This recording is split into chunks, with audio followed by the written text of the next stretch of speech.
To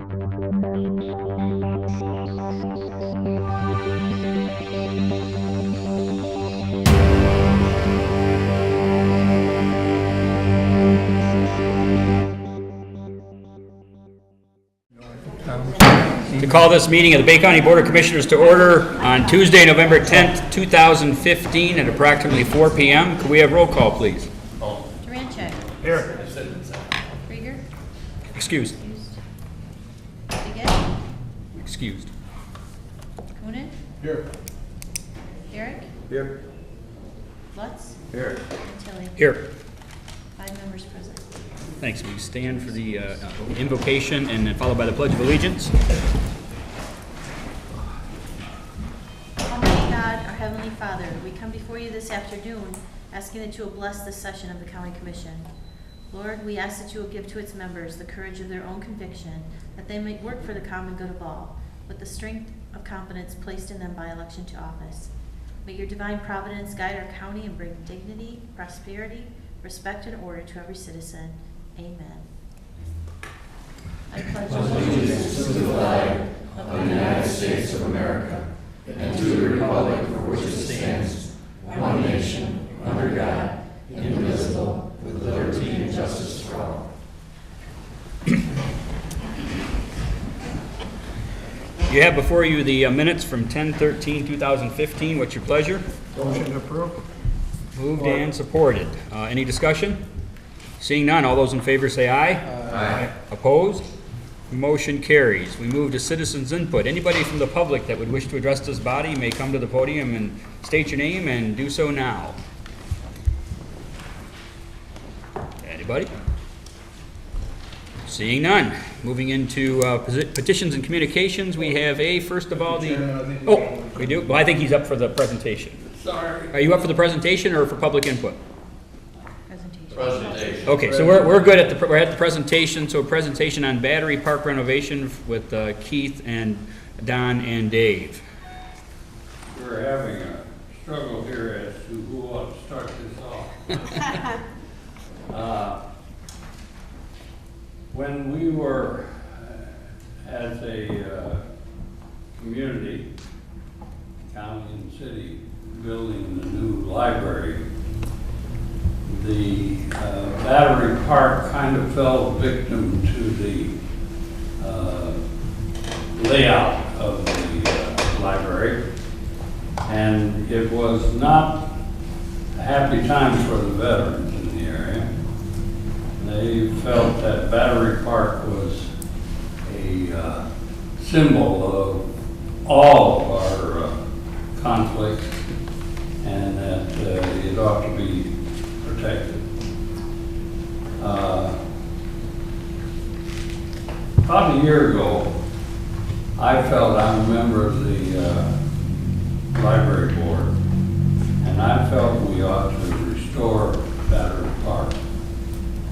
And we, in the process, have drawn together, hopefully, a supportive group of the county, the city, the library, and the veterans in the area to be able to restore Battery Park. The one who is taking the lead on it is Keith Markstrom, and I'll turn it over to him. But we are anticipating that this will be a great entrance to the main part of the city. This Battery Park, as you see this presentation, you'll see what we are hopeful will develop over the next year. Keith? Thank you, sir. Oh, thank you, Don. Yep. There's been 3 leaders on this project as far as this work, Don himself and Dave Rogers. I got thinking, Don reminds me occasionally, Don served in 3 branches, which is little known. He served in the United States Navy, the Merchant Marine, and the United States Army. Dave also served in the Army, and I served in the Army. So this is more of a passion with us than anything. And I got thinking today, if we added our ages, the three of us, we go back to the birth of the country. Now, I'm not going to tell you who takes us back first, but so this has been a project that's been extremely interesting, and it's just fitting to come and give the commission and others an update on what's this project entail. It's just renovating a battery park, make it more user-friendly, more symbolically, historically, and so on. So the first slide here that Dave has put together, this little presentation, is a postcard. I don't know what, early 1930s. Dave took this picture before he started working at the Bay City Times. So, and in this photo, it's kind of hard to see, but the little mound to the left is a fountain. In Battery Park at one time, there were two fountains on either side of Center Avenue. There's also, to the far right, there's a little clump of gray, about a fifth of the way up. That's a cannon. Across the street, Dave tells us that that's the Bay City Club. Is that right, Dave? Mm-hmm. So we're standing, as we view this picture, we're standing on the original Battery Park. Some of that sidewalk has disappeared. All those trees are probably been taken out or replaced. So as Don said, this is going to provide a number of things. A much more pleasant entrance into Bay City coming in from the east. It's going to be a more accommodating place for veteran memorial programs. Tomorrow, of course, we'll be in front of the memorial wall, remembering those who gave their lives for our country. We have a much improved gathering area for the entire community. It will restore a resemblance of our historical past, provide broader educational opportunity for library patrons in our general community. It's a collaborative participation on this enrichment project by multiple segments of our community. This has been a great partnership between the county, the city, the library system, and Bay Veterans Foundation, which is a newly forming organization. It's going to be a reminder and rekindling of the importance that local history has in all of our lives. And it's a very economically feasible project which has minimal additional ongoing maintenance costs because a lot of this is being maintained already through budgets. If we could go up to IT guy. Dave, come on. We got this presentation. And then you can just Press. Okay. Okay, so we just kind of restated these. Originally, the Battery Park was town square back in the late 1840s and 50s. Now, this picture is an actual photograph. The Bay City Club is directly to the left. We're looking at it. Just to its right is a cannon. One of the cannons from the USS Hartford. We'll talk a little bit about that. And directly behind that cannon, behind that one long single tree, is the Pure Marquette depot. So you have some orientation to that. Now, to the right, extreme right, is the county building, the old county building.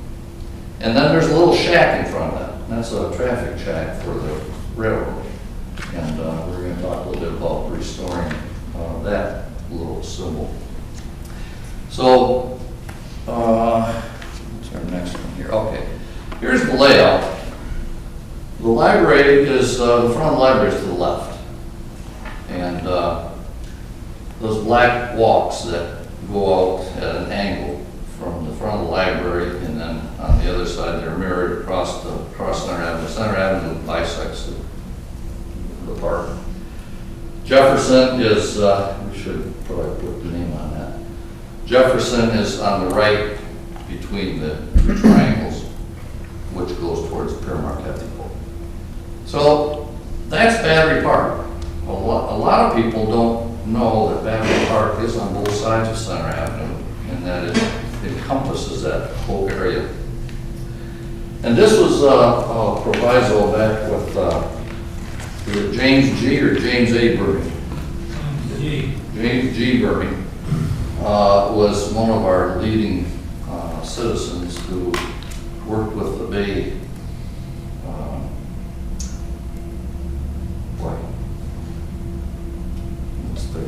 the Bay Company, David? Saginaw Bay Company. Saginaw Bay Company. And as they platted the area, they carved out Washington Park, which no longer exists. That was sold in the 50s for $155,000. And Burby Park, which still exists out of Madison. And Battery Park. But this was the original town square back in the 1840s. So this project, as you look at those sidewalks, again, the black indications, two of those on the left were at a different angle until last week when they were torn up. Those were, the library was having difficulty, they were crumbling, whether it was bad concrete or whatever, and at some point they had planned on replacing them. So Don, in his wisdom, when he heard that the streetscaping project was going to take place with the city funds and a federal grant, talked to Rick Finn, talked to Tom, and they got in touch with Dave and myself and decided this would be a good time to visit Battery Park with all this construction that's going to take place, or is taking place. So that's how this was drawn into that. And what this does is it brings back the park to its original design, or original intent. And if you were to go over to the library, go up on the second floor and look out, you can see that those walks are far more inviting than what they had in it. But it's a better concrete and so on and so forth. So it was a maintenance issue, is one thing. The other thing is there's one tree in that upper left quadrant, the green tree right in the middle of the red. That's an old crab apple that was diseased and has used up its life expectancy. So that tree is being replaced by linden, some kind of maple tree. Bay Landscaping, Jerry Smallsky, and Paul Bigay from Bigay Nursery walked through this and spent quite a few hours. In fact, these drawings are, we thank Bay Landscaping, Jerry Smallsky, for his group that did this. They came out and measured everything and pointed it to where its relationship is accurate. So there's going to be some tree removal on the north side. That will be the right side, especially that upper quadrant, the northwest quadrant. If you go outside of the buildings here, you'll notice there's a lot of sorrel trees. They're just useless. And I know that everybody's concerned about you take a tree out, put one in, so on and so forth. Well, to make that a more appealing space, we've got to take some of that wood out of there and replace it with stuff that's going to last a lot longer. So again, not one of those trees out there is original to the park 100 years ago. So that gives you an orientation. Now on the lower right quadrant, that little platform that is the memorial, the Veterans Memorial wall and platform. We have intention of expanding that a little bit as well. If you are ever at one of the ceremonies out there, you're staying on the sidewalk, you stand out on the street and so on and so forth, so we need to add a little more space to that. So, if there are any questions on this or at any time, please. Okay, so this is a three-phase project. The first phase is these immediate things that's taking place right now: sidewalk replacement, removal replacement, tree removal replacement, things that need to be done anyway. A second phase is really more of the historic, the symbolic, and these are representative. The fountain I mentioned, there were two fountains on either side of Center Avenue, and they were typically this kind of a fountain. This came from, again, a recommendation of Jerry Smallsky, and we're proposing that be on that the northwest quadrant. So as you're looking at Pure Marquette, it'd be over by the little penny room. The little guard shack is just representative. Dave found that, and that's a train guard shack someplace. the one that we're gonna put out there, or proposing to put out there, I should say, we have some renderings by Tom Frywald, architect, who's provided, everybody's provided their time and their effort on this proposal. There's nobody's been charged for anything at this point. So what we'll do is find a carpenter or somebody, or a class, maybe Delta, Don suggested, or ISD, to build that. We want to involve the community as much as we possibly can. Now, the cannon, that's an actual cannon that had been on USS Hartford. I think that picture is up in Grayling or Petoskey. We had 4 cannon here, one on each quad. Let's see if we have them in this one. How about I go back? I'll go back. Hit backspace.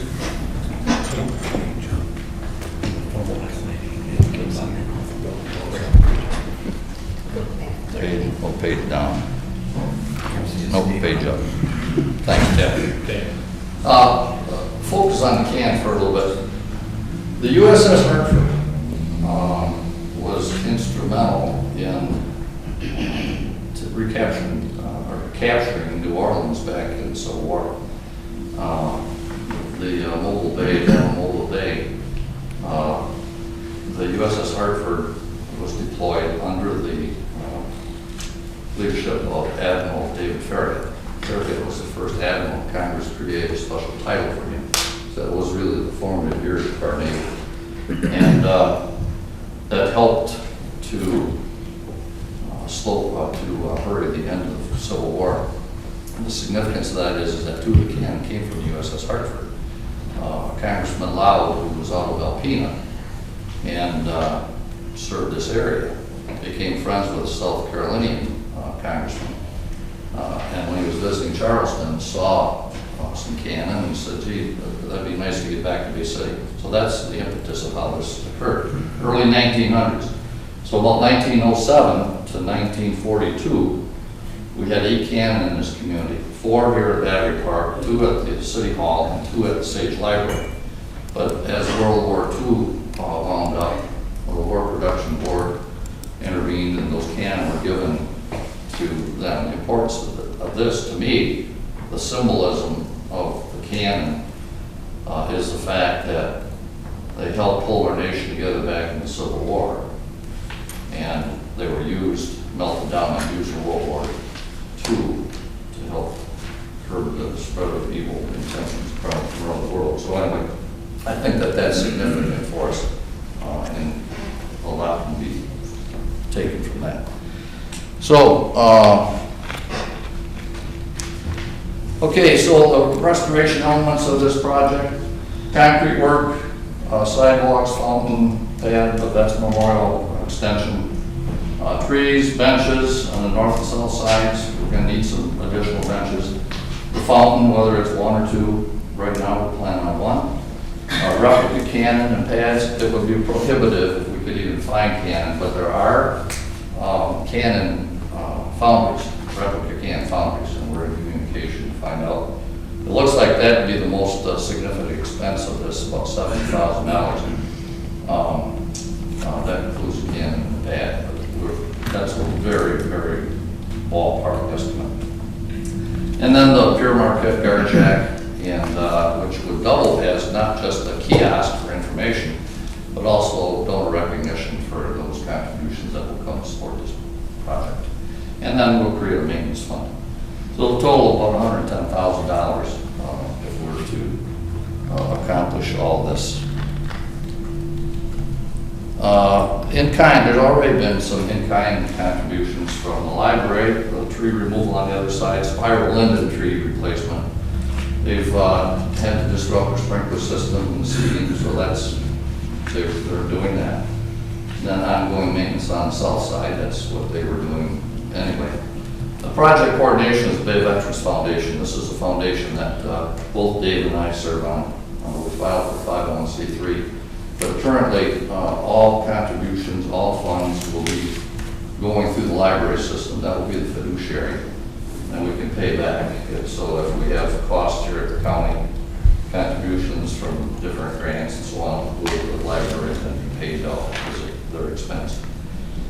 This also, we feel that there should be a strong educational component, so graphics, development, brochure, printing, mailing, marketing, mostly to make sure people understand this park and that we publicize and advertise it throughout our community and through the Convention Business Bureau. So, City of Bay City, I mentioned that the street project has about 800,000 plus that's coming through here to replace some of the infrastructure and do the patching on the road. Removal and replacement of sidewalks according to the original design. Forming, pouring, finishing concrete as part of the Center Avenue reconstruction. So that's what the city has been contributing to this. Here's a picture of the Grand Army of the Republic. For years, they would use the cannon in the park just as a gathering spot. I'm sure that they did some memorial services and so on and so forth. But the park at one time, of course, it was a little bit smaller. We didn't have the traffic cutting through, but it was a little more attractive. This is just a recap of the USS Hartford. That's David Ferry, the admiral. That's where the ship that these cannon came from, the 10-inch guns. This is one. This is an actual picture in the park. There is a cannon that came from the USS Hartford. That would be exactly what we're trying to put back out here. Two of those. Now this is the mortar cannon. Now, the quick history on this is that these could launch a ball about 2.5 miles. These were Confederate, and then when the Union held Fort Sumter, and that was obviously the outbreak of the Civil War.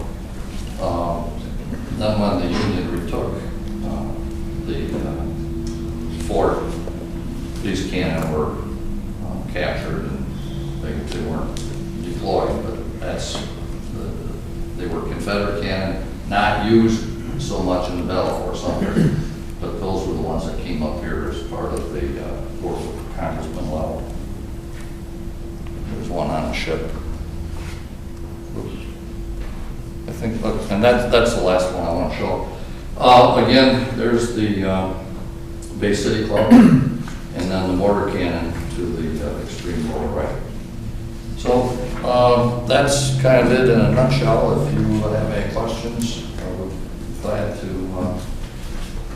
respond or answer. Commissioner. Thank you, Mr. Chair. I think it's a marvelous thing you guys are doing. You know, I mean, it's nice that that somebody's taking the lead in this.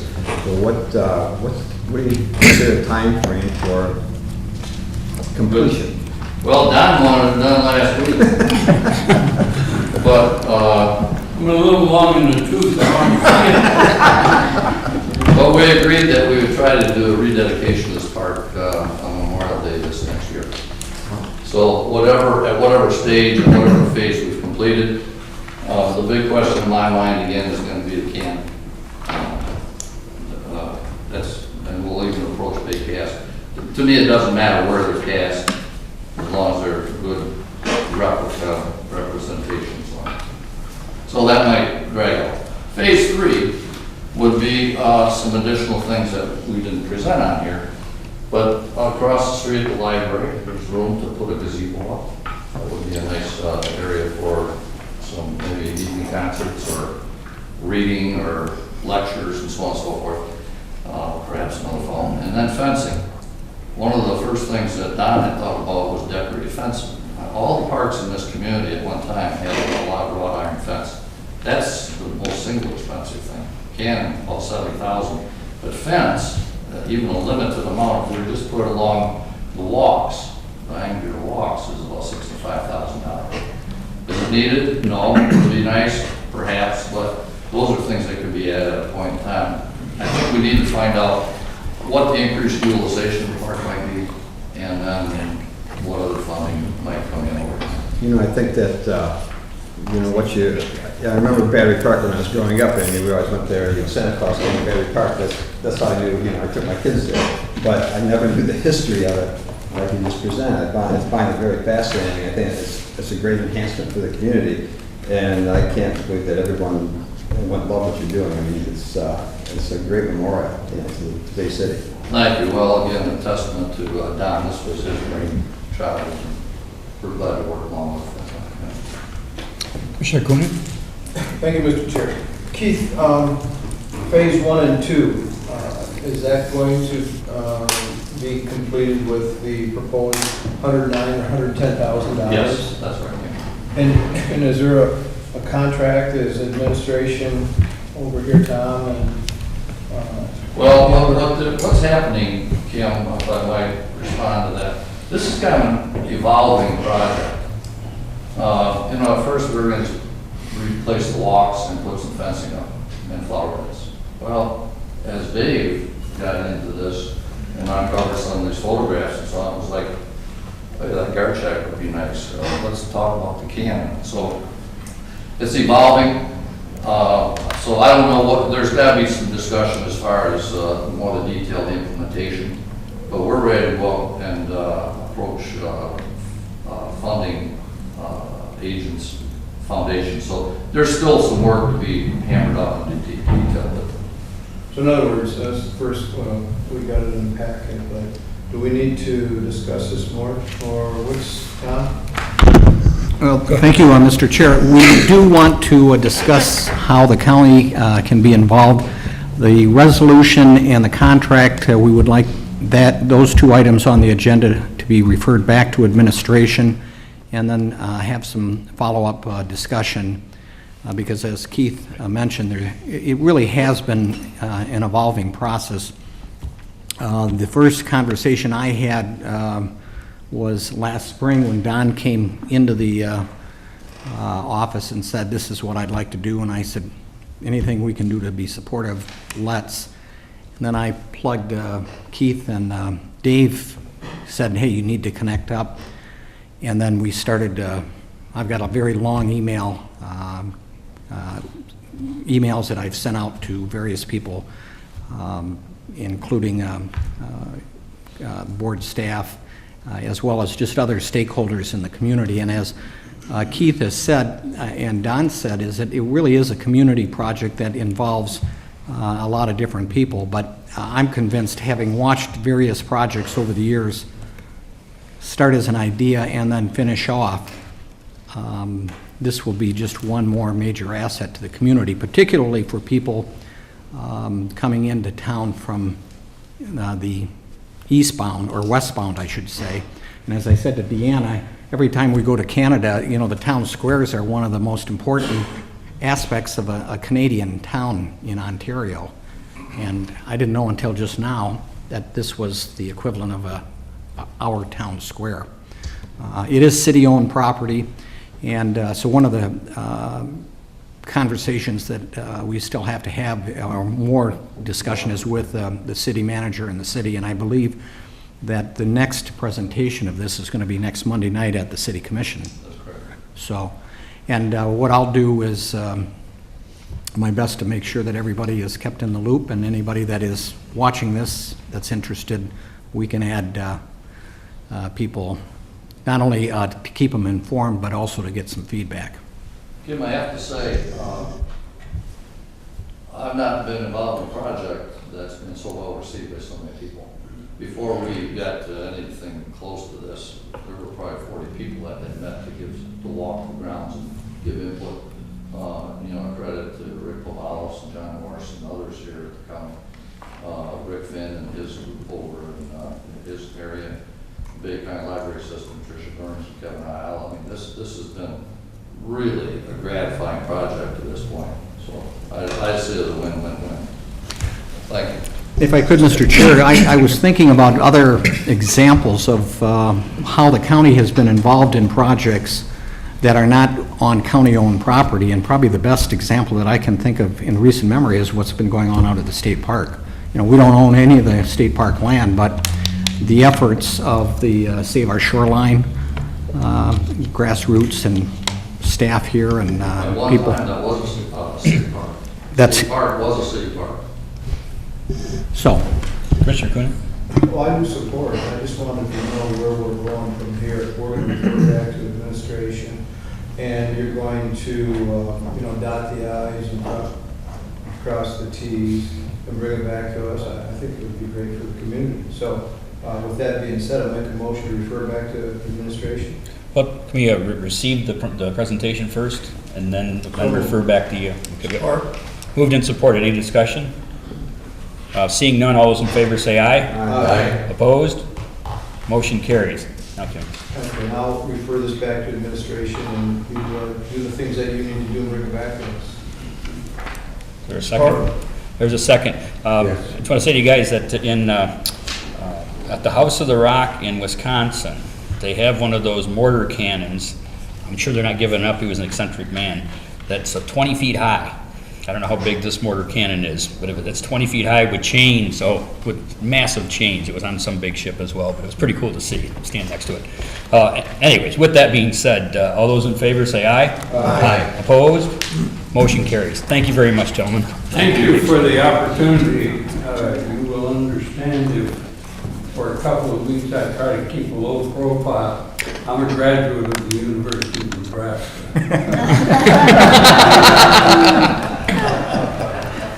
Touche. All right, moving on the agenda here, we have a request for appointment to the Bay County Land Bank Authority from John Matthew DeHoose. He's the incumbent. Is there a motion to receive? So moved. Supported. Oh, okay. All right, we'll do that. All those in favor say aye. Aye. Opposed? Motion carries. Should we take a motion to, since he's the only one in here, to appoint Mr. DeHoose to the Land Bank Authority? Moved and supported. Any discussion? Seeing none, all those in favor say aye. Aye. Opposed? Motion carries. We have requests for appointment to the Bay County Building Authority. Richard Bukowski and Gary Phillips. What's your pleasure? So moved. Support. Those are to receive, first of all. And discussion? Seeing none, all those in favor say aye. Aye. Opposed? Motion carries. Is there a motion to appoint both of these gentlemen? Moved and supported. All those, any discussion? Seeing none, all those in favor say aye. Aye. Opposed? Motion carries. Item D, the City of Bay City application for obsolete property rehabilitation exemption district, the Times Loft LLC. Is there a motion to receive? So moved. Support. Moved and supported. Any discussion? Seeing none, all those in favor say aye. Aye. Opposed? Motion carries. We now move to reports and resolutions of committees, Ways and Means. Mr. Kim Coonan. Thank you, Mr. Chairman. Resolution 2015-234, resolution is signing all of the Bay County's qualified energy conservation bonds allocation to the state of Michigan from the Treasurer's Office. I move this resolution. Support. Moved and supported. Any discussion? Seeing none, all those in favor say aye. Aye. Opposed? Motion carries. Resolution 2015-235, fiscal year 2016 visitation and access grant through the Friend of the Court. I move this resolution. Support. Moved and supported. Any discussion? Seeing none, all those in favor say aye. Aye. Opposed? Motion carries. Resolution 2015-236, scrap tire cleanup grant program through mosquito control. I move this resolution. Support. Moved and supported. Any discussion? Seeing none, all those in favor say aye. Aye. Opposed? Motion carries. Resolution 2015-237, flexible spending and COBRA contracts through personnel. I move this resolution. Support. Moved and supported. Any discussion? Seeing none, all those in favor say aye. Aye. Opposed? Motion carries. Resolution 2015-238, waiver of fundraising policy for Christmas collection efforts. Personnel Department, I move this resolution. Support. Moved and supported. Any discussion? Seeing none, all those in favor say aye. Aye. Opposed? Motion carries. Resolution 2015-239, soldiers relief budget adjustment through administrative services and veterans. I move this resolution. Support. Moved and supported. Any discussion? Seeing none, all those in favor say aye. Aye. Opposed? Motion carries. Resolution 2015-240, Animal Welfare Fund, MDAR, grant application through Administrative Services, Animal Control. I move this resolution. Support. Moved and supported. Any discussion? Seeing none, all those in favor say aye. Aye. Opposed? Motion carries. Resolution 2015-241, Michigan Health Endowment Fund, local impact grants to the Health Department. I move this resolution. Moved and supported. Any discussion? Seeing none, all those in favor say aye. Aye. Opposed? Motion carries. Resolution 2015-242, acceptance of the community health assessment funding from various sources through the Health Department. I move this resolution. Moved and supported. Any discussion? Seeing none, all those in favor say aye. Aye. Opposed? Motion carries. Resolution 2015-243, Michigan Department of Environmental Quality. This is an agreement with the Health Department. I move this resolution. Moved and supported. Any discussion? Seeing none, all those in favor say aye. Aye. Opposed? Motion carries. Resolution 2015-244, household hazardous waste collection grant through the Health Department. I move this resolution. Moved and supported. Any discussion? Seeing none, all those in favor say aye. Aye. Opposed? Motion carries. Resolution 2015-245, memorandum of agreement for the matter of balance program through the Division on Aging. I move this resolution. Moved and supported. Any discussion? Seeing none, all those in favor say aye. Aye. Opposed? Motion carries. Resolution 2015-246, budget adjustments, Sheriff's Department and the Soldiers Relief Fund. I move this resolution. Moved and supported. Any discussion? Seeing none, all those in favor say aye. Aye. Opposed? Motion carries. Resolution 2015-247, we have some payables from the General, Bayonet, and Center Ridge Arms. I move this resolution. Moved and supported. Any discussion? Seeing none, all those in favor say aye. Aye. Opposed? Motion carries. Then we have this audit bid award. I'm not quite sure where we're at. I handed out a separate little packet. It's the second resolution in that packet. Oh, Do we have that as a resolution? 254. 254. 253. That's next page. Stapled to it. There's three of them. Oh, okay, I'm sorry. This is going to be resolution 2015-254, the audit bid award. I move this resolution. Moved and supported. Any discussion? Seeing none, all those in favor say aye. Aye. Opposed? Motion carries. Mr. Chairman, that's all the business from Ways and Means. Thank you, Commissioner Coonan. We now move to Personnel and Human Services. Commissioner Mike Lutz. Thank you, Mr. Chairman. Bring before the board Resolution 2015-248, Memorandum of Understanding, FETS GIS System through the Health Department. I move that resolution. Support. Moved and supported. Any discussion? Seeing none, all those in favor say aye. Aye. Opposed? Motion carries. Resolution 2015-249, which is the shared full-time typist clerk position for the Personnel Department and the Retirement Division. I move that resolution. Support. Moved and supported. Any discussion? Seeing none, all those in favor say aye. Aye. Opposed? Motion carries. Resolution 2015-250, vacancies for the Sheriff's Department and 911 dispatch. I move that resolution. Support. Moved and supported. Any discussion? Seeing none, all those in favor say aye. Aye. Opposed? Motion carries. Are the other two going to be later?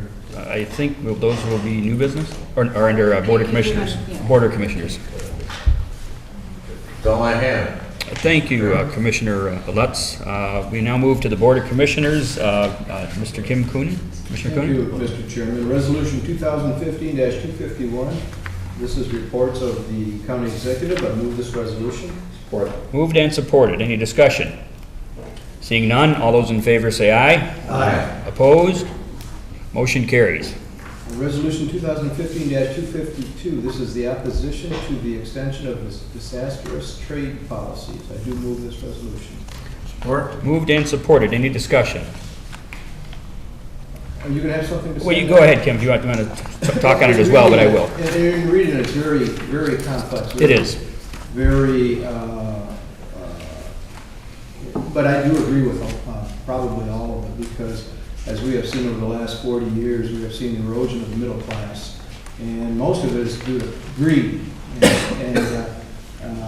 And you know, wherever we can get something built cheaper, And without looking at what cost that happens to society is as we lose middle-class jobs. And I know you're going to go probably into some detail on that, but I do support you with this, because if we're going to have a strong society, strong local neighborhoods, which builds out throughout the whole country, we need to have jobs and folks who can buy a home, raise a family, be part of the school system, and it would solve so many of the social problems that we have. And you have so many people that today or the last 30, 35 years didn't have the opportunities that I had leaving high school 45 years ago. And I think at the end of when I left high school, that was about the end of the Industrial Revolution. A guy could leave school, get a job, and be part of the American dream. No more. It hasn't existed over the last generation and a half, maybe 30, 35 years, and that's going to really come back to haunt us at some point. So, Mr. Chairman, I know you and I agree on a lot of these issues, and I'm kind of anxious to hear what you've got to say, but I do support this particular resolution. Thank you, sir. Anybody else? Mr. Commissioner Lutz? Our country has really been going downhill, like Commissioner Coonan was saying.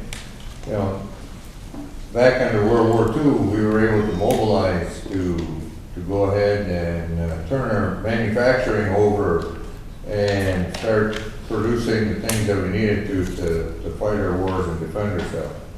Today, we don't have that ability anymore. We've sent all of our machinery overseas. We've sent all of our manufacturing jobs overseas. If we got into a conflict today, it would take months and months before we would be able to defend ourselves like we needed to, like in those times. And, our whole social system has changed so much that, we have the people that can't afford homes anymore, and they can't afford the necessities of life because they don't have the jobs. If corporate America would just bring the jobs back from overseas that they took over there, we would have, full unemployment. We would have people being able to afford the American dream in their houses, and being able to send their kids off to college and have jobs that they can go to and be, very part of our society. But until that time, the information jobs that are out there, I see it in my job, people wanting to do physical labor. It is totally diminished. If I could find a couple people right now that wanted to work, I'd hire them. I put on the website out at Delta, 2 job applicants, 2 job, positions. And, Delta came back to me after a month and said, "Have you hired a Delta student?" I said, "No, I haven't even got one application." And nobody wants to work out there. And, for my craft, it's really tough. And because people don't want to do the physical labor anymore. They want to get people from outside the country to come in and get their green card to do it, I guess. I don't know. But I do support your efforts in this. I think our country has gone way down the wrong path over the years. And I wish it would turn around. Maybe in our lifetime it will, maybe it won't. Thank you, Commissioner Lutz. Anybody else? I brought this forward for a couple of reasons. One, to support our congressmen and our senators in the state who both also oppose the TPP for the same reasons that we should have opposed NAFTA when it came through. Those that don't learn from history are doomed to repeat themselves. And if we didn't learn from NAFTA that there should be some transparency in these negotiations that occur with other nations, and some stipulations as to when these companies move overseas, and as far as environmental regulations, living wage pay, and there and the likes, maybe benefits, what have you, we will again start this cycle where we're going to start seeing the jobs move over to the across the Pacific Ocean versus the Atlantic Ocean this time, moving that way and driving wages down again, and we'll go through another 20-year period until the wages level out across the world. And once the wages level out across the world, then it starts moving back the way we're moving now. So we're slowly starting to see some of the manufacturing jobs come back into this country, and I'd like to see those jobs continue to come back here as they need to be living wage paying jobs. And we also need to support those industries and labor organizations, and even the companies that aren't aren't unionized, that pay a living wage to their employees. And that's what we want to see, is those jobs in our communities, not these $7 an hour jobs, because you're going to have 2 or 3 of those just to buy a house, have a car, to pay, buy food and gas and electricity. You can't do it. And so when you can't find people to do a job, because oftentimes those people that are working in the fast food industry are working 3 different jobs because they can't get 40 hours someplace, so they're working 60 hours at 3 different places. And it's a sad commentary to where I believe NAFTA, being one of the biggest culprits in this, has led us down the road. And the second part to what you were saying there, Mike, is that another piece of that puzzle and why you can't find labor, or people want to work outside in the cold and do the hard labor jobs, is because our schools have been slashed with vocational education, and those kids who were trained and skilled in those areas no longer are coming out of our schools, and they had to sit in the classrooms where it's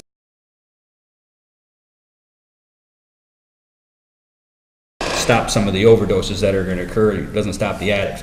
One of the biggest problems is there's no treatment facilities in Bay County for any of these residents, and the only one that's close by is in Saginaw, and they're limited in what they can take, and it's a 2-week waiting period before they can even get over there to get some service. So you get somebody that comes in that's hooked on heroin, they brought into the jail, they spend their time in the jail, they're ordered to go get substance abuse treatment, and they got to wait 2 weeks to get into Saginaw, and then they only get 3 sessions of it a week when they need 90 days of service in a row by some of that was at least noted by the experts there. They need 90 days of continuous service to help them break the addiction, and they can't get it.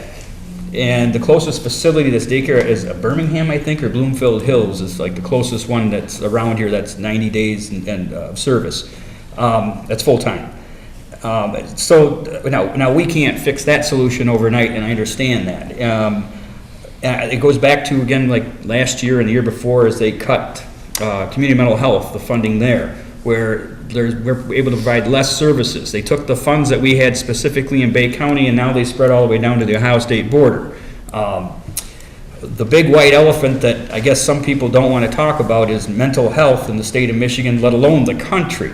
And then you let people who have mental health issues, or some that don't either, have mental health. Oftentimes it came from, as we talked about before, using the prescription medications, and when those ran out, they couldn't crush them up and snort them and inject them anymore. They turned to heroin. And those pills were, $80, $90 a piece, where heroin's $20, $25. And some of the stuff that's coming out of Mexico is the fentanyl, and which is even deadlier than the heroin.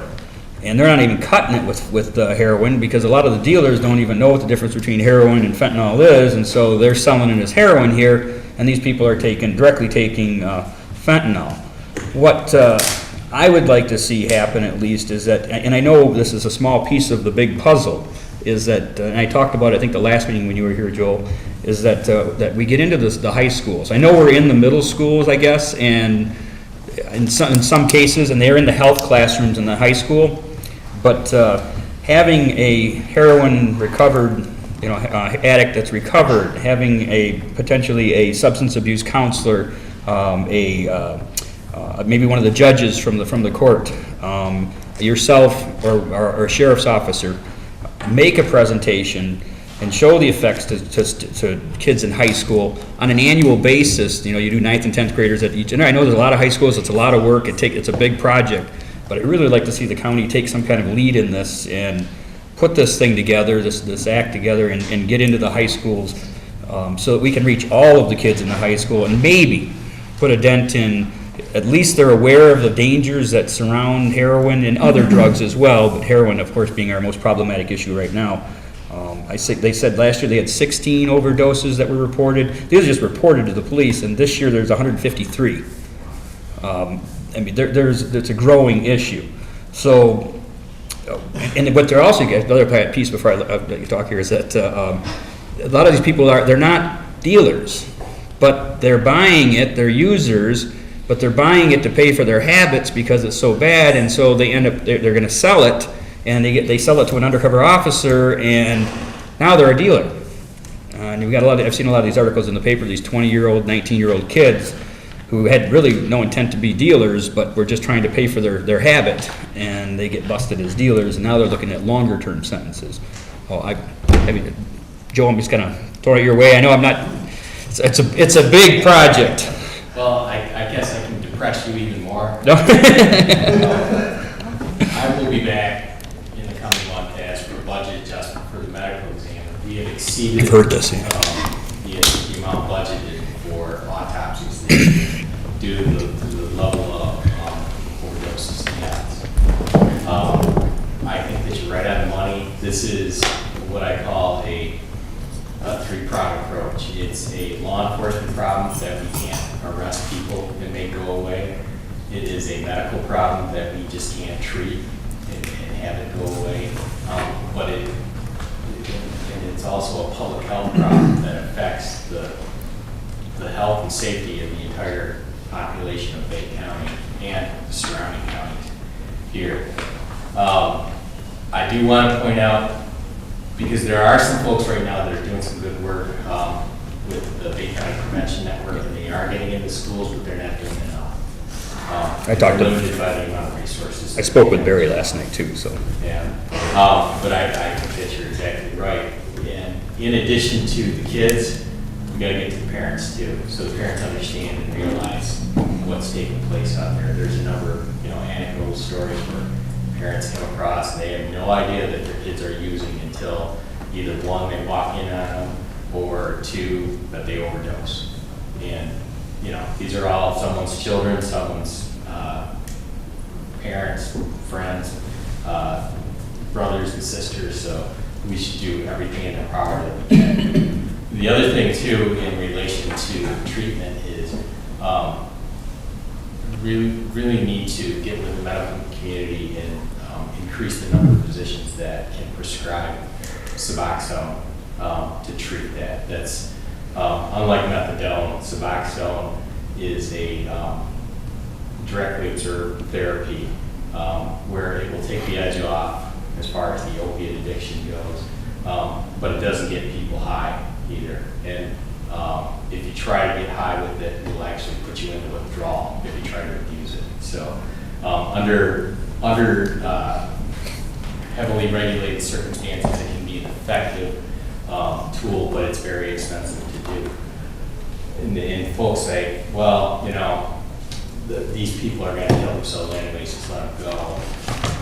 That's number one. I disagree with that wholeheartedly. But number two, even if we did just let them go, that's a cost to the taxpayers that we're going to have to pay, and we are paying right now. And I last night somebody spoke about the Suboxone, and that's addictive as well.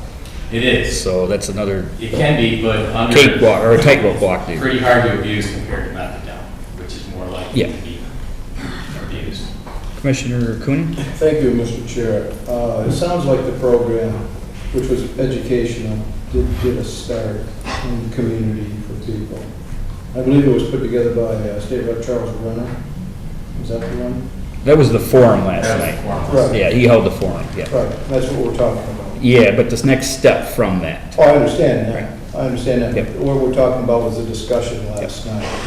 So you got to give them credit for bringing all the people together to bring this problem to light and hopefully start at some point to do something which is a huge endeavor.